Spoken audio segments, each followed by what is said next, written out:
Messina, he's founder and CEO of the Messina Group, and Jim ran President Obama's re-election campaign in 2012 and then went on to be his deputy chief of staff in the White House. So an all-star panel here.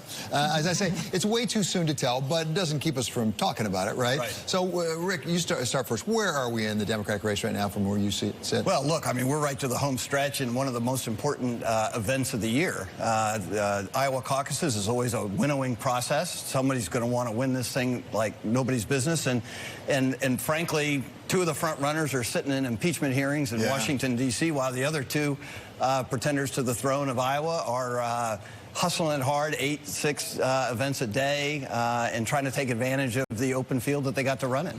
So Jim, I'm curious, is it a four-way race? Because I said it was, but the most recent poll that I saw actually had Klobuchar moving up. I mean, just behind Sanders, but only by 4 points or so. Yeah, it's interesting. You know, I think winnowing is the word Rick used, and it's exactly right.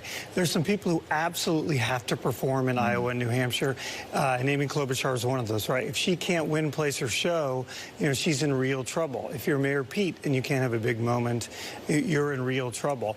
And so I think, you know, this winnowing is going to occur, and that's what Iowa and New Hampshire are going to be. Democrats have moved up their calendar to have big states in Super Tuesday.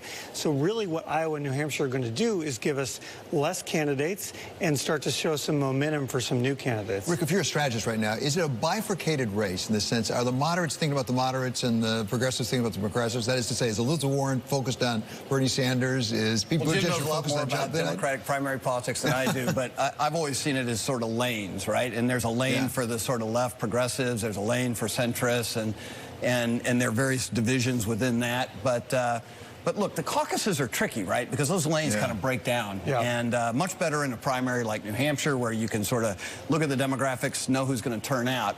Iowa is a crapshoot. Those caucuses, the precinct level, you don't know who's going to show up. You're driving hard to get anybody there, regardless of what ideology they are, or even whether or not they're Democrats. If they're an independent with a heartbeat, they're going to try and get them to a caucus. At the same time, Jim, we're pretty late into it, relatively speaking. We've got at least 4 very viable candidates with a lot of money, and they've raised a ton of money. Well, and still a third of Iowa caucus goers say they could switch their minds in the last 11 days, right? And remember, if your candidate's not viable after the first round in the caucus, then you can go to a new candidate, right? And so then we could still have more tumult, and that's where you kind of look at some of this, and you're seeing candidates rise and fall, right? Elizabeth Warren's had a bad 10 days of polling, and at the same time, because she's in a lane with Bernie, Bernie's numbers have come up, right? Mayor Pete's come down, Biden's come up.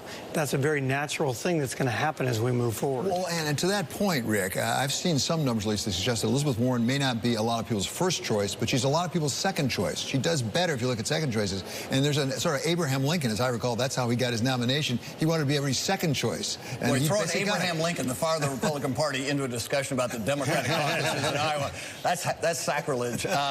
Yeah, look, this is the unique part about the Iowa caucuses is second, third choices matter. As the night goes on, your candidate falls out. I mean, if Pete winds up in 4th and his voters are looking for a place to be a winner, where do they go? And, of course, all the campaigns know this, right? And so they've got their data working overtime saying, okay, what's your first choice? There's no such thing as who are you for. It's who are you for and how strongly you believe in it and who else would you be willing to vote for. And that's when the fun begins. It'll be a late night in Iowa. I mean, there's going to be a lot of changing. This is a unique Iowa caucus because you really do have 4, maybe 5 people all vying for contention. Usually this field is cleared a little bit by now. Interesting. And then how much do they have to keep their eyes on New Hampshire? I mean, they can't just be thinking about Iowa. And South Carolina, right? And South Carolina, and remember that 3 days after the New Hampshire primary, early ballots go out in California and Texas. Wow. And so this thing is going to get really, really sped up. And it's costing the 2 things that campaigns don't have, time and money, right?